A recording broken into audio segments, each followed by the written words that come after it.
읽기만 하다가 처음으로 하소연하고자 쓴 글이었는데 많은 관심과 조언 정말 감사합니다. 내일 모레 그러니까 토요일에 첫째 아가씨, 시이모의 큰딸이 내려온다네요.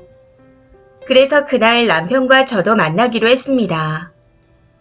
집요하게 시어머니께 전화를 해대는 통에 남편도 화가 많이 나 있는 상태이고요.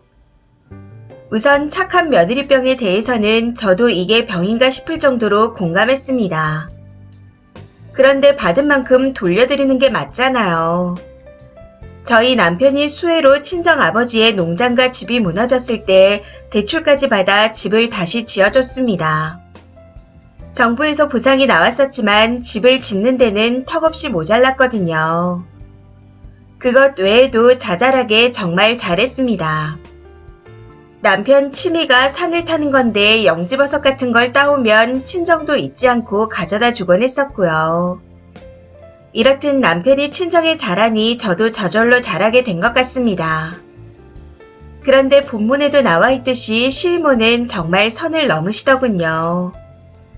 기분이 많이 나빴기에 모실 생각이 전혀 없었습니다만 우시는 시어머니를 보고 잠깐 흔들렸던 것도 사실이었습니다. 시어머니께서 말하지 말라고는 하셨지만 도저히 답이 없을 것 같아 결국 남편과 상의를 했고 요양보호사 문제로 첫째 아가씨와 두어 번 더 통화를 했습니다. 통화를 하면서 엄마와 딸 같지 않은 태도 때문에 버럭 화를 내기도 했었네요. 아무튼 토요일에 온다고 하니 시이모님 댁에서 대화를 나눠볼 생각입니다. 시이모님을 모실 생각이 전혀 없으며 모셔야 할 이유도 없다. 남편을 어머님이 키우셨지 이모님이 키운 건 아니지 않냐. 효도는 키운 자식들한테 받으셔라. 왜 남한테 이런 부담을 주시냐 하고 말하며 딱 잘라 거절하려고 합니다. 남편의 생각도 단호해서 이제 우리 어머니한테 전화해서 우리 집에 온다 만다 얘기하지 마라. 그 집은 어머님 집이 아니고 이 사람 친정이랑 내가 돈 보태서 산 집이다. 시이모까지 드릴 생각은 없다. 하고 단호하게 말한다고 합니다. 많은 분들이 고구마라고 하셨는데 토요일에 사이다처럼 말하고 오겠습니다. 많은 응원과 걱정 감사합니다. 후기입니다. 후기를 올리려고 했는데 조금 늦었네요. 지난주 토요일 남편과 시이모님 댁으로 갔습니다. 우선 왜 만나냐고 하셨던 분들께 말씀드리자면 먼저 만나자고 한 건 첫째 아가씨입니다. 저희도 답답하니 그러자고 했고요.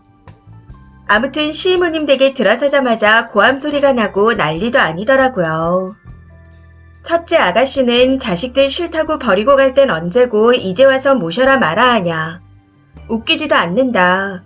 하며 소리를 지르고 있고 시이모님도 누가 너더러 모시라고 했냐 하면서 같이 소리를 지르고 계셨습니다. 저희가 노크를 하고 들어가니 분위기가 급 조용해지더라고요. 벨이 없는 주택집이라 본의 아니게 밖에서 가정사를 좀 들어버렸던 것 같습니다. 아무튼 저희가 들어서자마자 첫째 아가씨가 저희 남편을 보며 오빠 하면서 울기 시작했고 시이모님은 뭐가 그렇게 당당한지 자식들 다 소용없다며 신세한탄을 하셨습니다.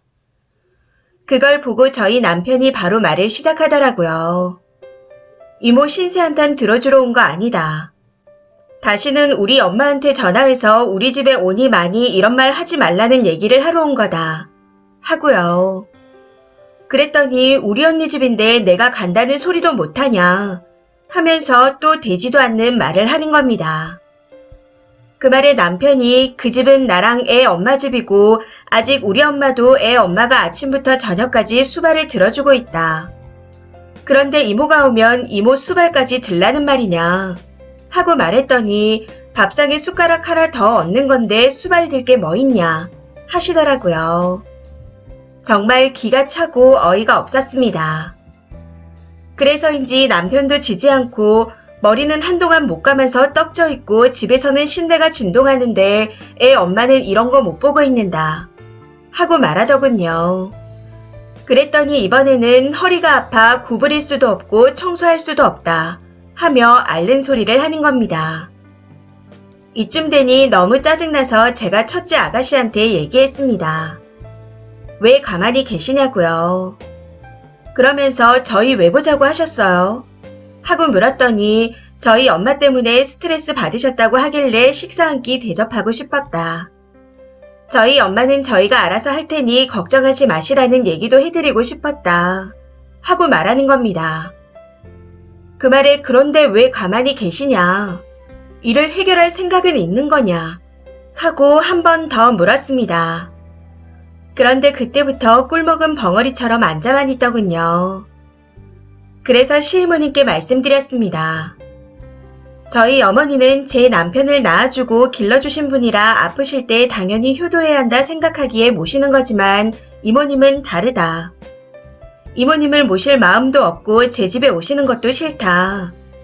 수발은 이모님 자식들에게 받던지 그도 아니면 성격을 죽이시고 보호사를 부르셔라. 더 이상 말 안 하겠다. 저희 어머니께 전화해서 울고불고 하셔도 저는 절대 모실 생각이 없으니 그리 아셔라. 하고요. 그리고 첫째 아가씨께 밥은 먹은 걸로 치겠다. 더 이상은 걱정 안 하게 해달라. 딱 이렇게 말한 후 남편에게 가자 하고 나와버렸습니다. 제가 저희 시어머니께는 착한 며느리 병일지 모르지만 저도 아닌 건 아니라고 말은 하고 살고 있습니다. 제 글을 보면서 많이 답답하셨을 텐데 우선은 제가 할 수 있는 말은 속 시원하게 다 하고 나왔네요. 아무튼 그 이후로 시어머니께 연락은 없는 것 같습니다. 그날 집에 와서 시어머니께도 저는 시이모를 모실 생각이 없다. 그러니 마음 약해지셔서 저한테 이모님 얘기를 하지 마셔라. 라고 했습니다. 제 말이 어머님께서도 다 알고 계신다며 얘기할 생각도 없었다 하시더라고요. 혹시나 연락이 올까봐 스트레스 받으며 바로 어제까지도 제대로 잠도 못 자고 있는데 시간이 지나면 편안해지겠죠. 그래도 당분간은 은근히 스트레스일 것 같습니다. 혹시나 또 연락이 올까봐서요. 그래도 그런 일이 또 생긴다면 그때도 단호하게 거절할 생각입니다. 시이모님을 떠맡을 생각은 전혀 없으니까요.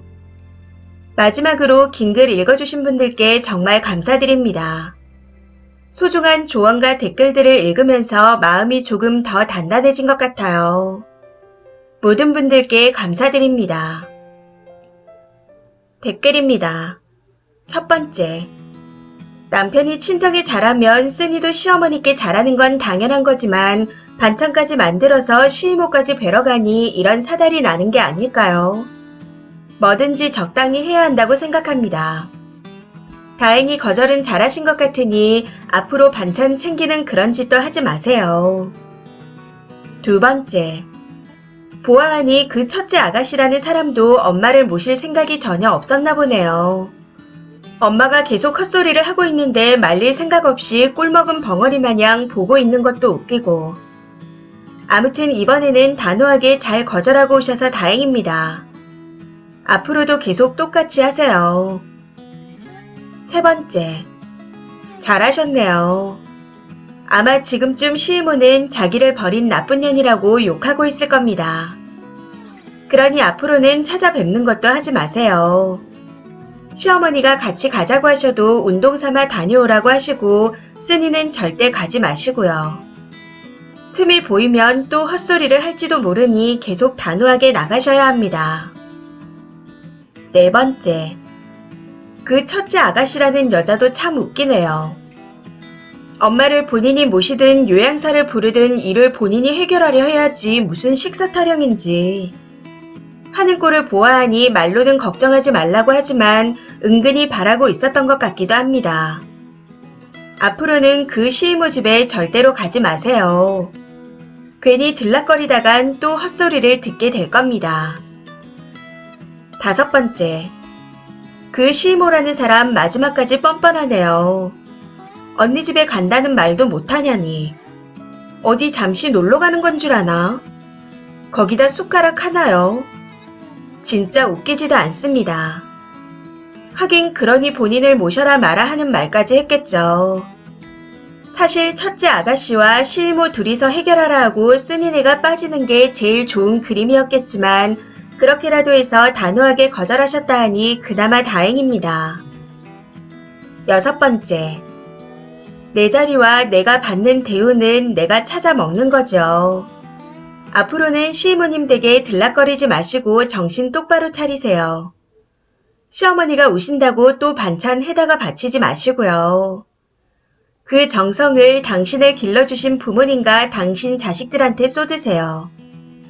덕 쌓는다는 쓰잘데기 없는 소리를 들으면서 은근히 뿌듯해하지 마시고요. 7번째. 숟가락 하나 얻는데 타랑하면서 허리가 아파 머리도 못 감고 청소도 못한다니.